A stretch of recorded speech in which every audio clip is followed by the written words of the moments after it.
beyond this world, which is very whole and very working, very successful, there is a disconnected society. There are politicians who do not understand what we're doing. They don't speak this language. There are people completely disconnected from nature who are unfortunately making most of the political decisions. So what's happened? How come? Politically, we have become so disconnected. We all share something here. We share a love of nature, and we share a practical involvement in that. We're all doing something. We all care. But outside of our grouping, there is a major disconnect. Just looking at this diagram of the tree,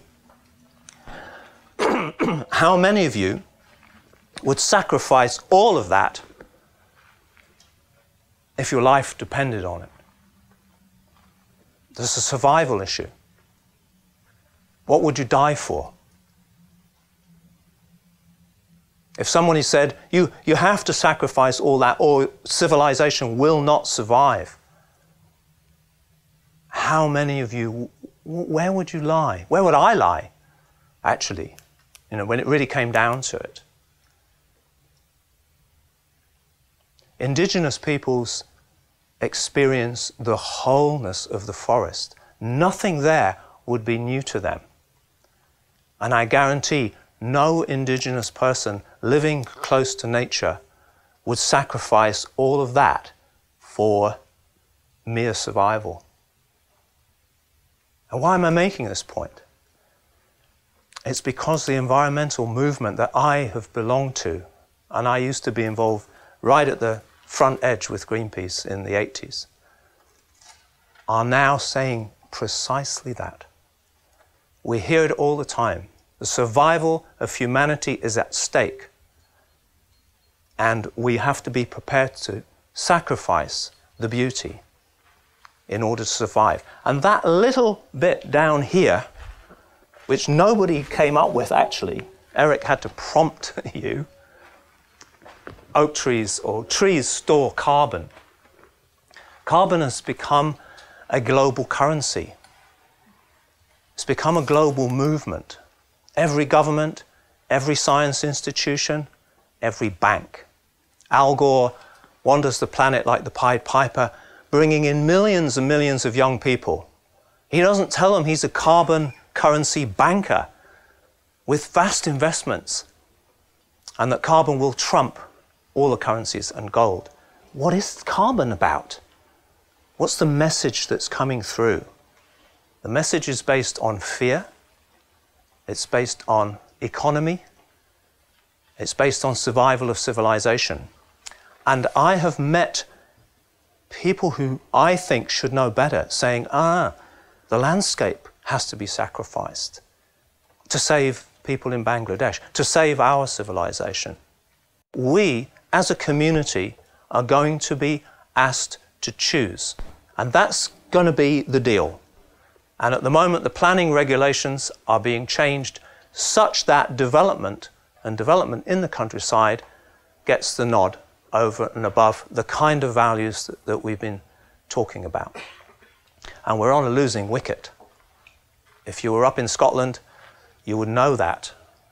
Vast wild areas on the edge of one landowner saying, no way would I ever put turbines on the crest of this, the Mona Leith, the most incredible wild area in Scotland. But the other landowner on the other side of the mountain has done precisely that. And there are access roads, and up go the turbines.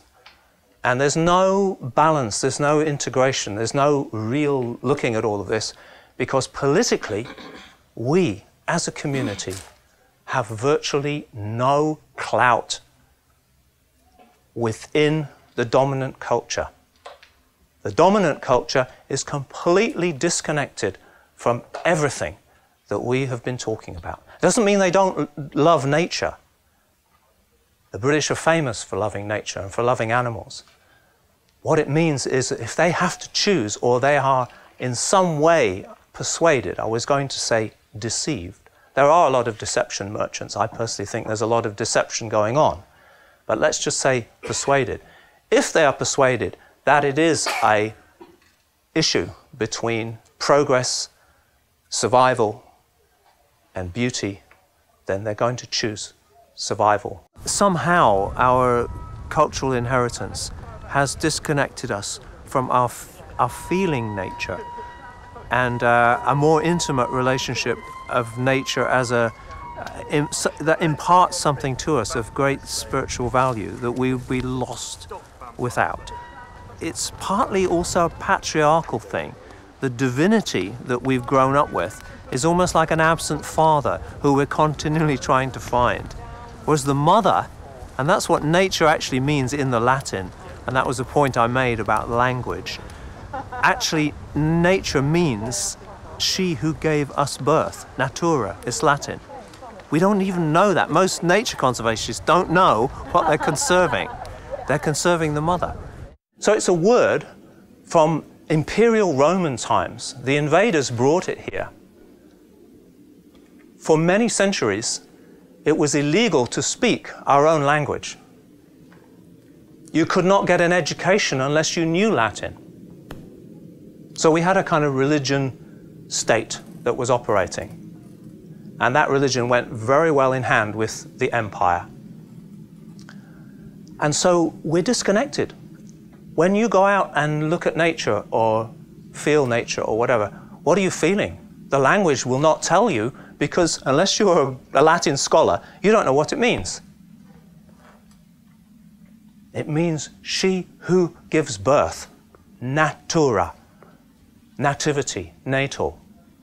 Now, supposing there hadn't been an imperial history, supposing we'd stayed with, say, the Scandinavian word for that, which is just what I said, birth. And so the birther out there is what we relate to. And we go out and spend time with that which gave birth to us. Would we then set up a department of exploitation of natural resources? Would we exploit the resources of that which gave us birth with the same energy if we really knew what it meant? Indigenous people don't call it something from an imperial language. They have their own word. And it's usually feminine, it's usually mothering, it's usually cosmological. The one word, whatever they use, will tell them where they are within the cosmos, what they owe to nature. One of the few indigenous presidents of South America is in trouble with his indigenous people because he wants to put a massive motorway through the national park and through their forest and the land of 15 different tribes. And they're all up in arms and they're willing to die rather than have this intrusion into everything that they value. And he is arguing economic progress. So that's in the 21st century. So something happens to an indigenous soul. This is the president of Bolivia. Something happens to an indigenous soul when that indigenous soul gets educated. Now, partly it's a religious thing. Partly it's a patriarchal thing. Partly it's a gender thing. We impart divinity. Some people would say divinity imparts us. Culturally, that which is divine is somehow abstract, somewhat fatherly, somewhat absent fatherly, and we struggle to find it and relate to it. It's up there, it's out there. Sometimes it's kind of a judgmental thing. It's quite hard to connect with a Father God. You have to kind of go inside and seek guidance. Where's the mother? Where's the divinity of the mother? Where is this triple goddess, the three green ladies? Who are they? Maiden, mother, and crone. When we think of nature as mother, it's not abstract. It feeds us. It feeds us all of these things. It's not an abstract thing. And when you think of the feminine, not just as some kind of pale reflection of the mother who culturally we turned into a virgin, as maiden, full on sexual, up there, equal, needs to be met equally. That's scary for a lot of men, as we know. And culturally, we have backed off from that. That's the Magdalene who, culturally, we turned into a reformed prostitute. That's what the Dan Brown mysteries are all about. And he didn't discover them. I mean, they were there. And then the crone. You do not escape the crone in indigenous culture. The grandmothers hold enormous power. How? It's because once they get beyond a certain stage, they are in charge of the dreaming. They dream the future. And any of you men who've related to a rather witchy woman, and not many left, I know, because culturally we burnt them all. They know where you are. They know what you're thinking. They know what you're feeling. They have expanded consciousness, an intuitive level. The grandmothers hold this energy, and more than that, they hold this energy, the heart. And they know that if the men, who tend to be a little bit more kind of up here, let's work it out, if they get the upper hand, something is going to go seriously wrong. So the grandmothers hold that power. The witches were not burnt for heretical reasons. They were burnt because they could see what was going on. You cannot fool them. And what was going on was the building up of a new world order. I know that part of my role, because I'm an independent, is to provoke. It is to remind people that we did burn alive as a culture some of the wisest women, and that is indelible in our culture, and it's very easy to forget that. Also in the birth of science, the scientists that birthed science were practicing alchemists. I didn't talk too much about what that actually meant, but what it actually means is that they were practicing an inner form of knowledge, which they still do. There are secret societies of scientists that keep their internal practices highly secret. And it's something that dares not speak its name for some reason that I don't fully understand. And these are areas that most people don't want to approach. And I happen to believe that unless we do approach them, we are going to lose the battle.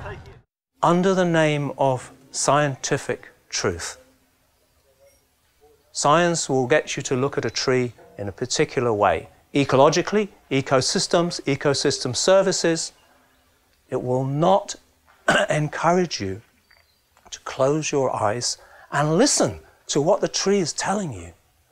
That's mumbo-jumbo land. Children do it. Primary school, it's still just about possible. My kids went to Steiner School when they were small, and in North Wales, living not far from where Eric works. And some of them experienced building a Stone Age roundhouse. It was an initiation for them.